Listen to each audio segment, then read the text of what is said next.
నిర్వహించారు. ప్రచారంలో భాగంగా సీతానగర మండలం కాటవరం గ్రామంలో పర్యటిస్తూ బత్తుల బలరామకృష్ణను గెలిపించుకొని అభ్యర్థించారు. తాను విజయం సాధిస్తే నియోజకవర్గంలో యువతకు ఉపాధి అవకాశాలతో పాటు రైతులకు పుష్కలంగా సాగునీరు అందించే చర్యలు చేపడతామని తెలిపారు.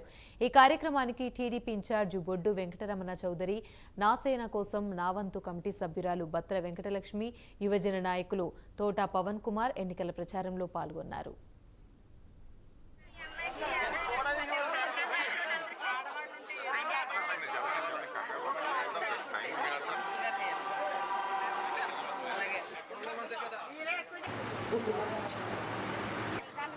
ఒక్కలైతే మర్చిపోతారు కదా, ఒక్కలు కాదు ముగ్గురు కలిపి పరిపాలిస్తారు.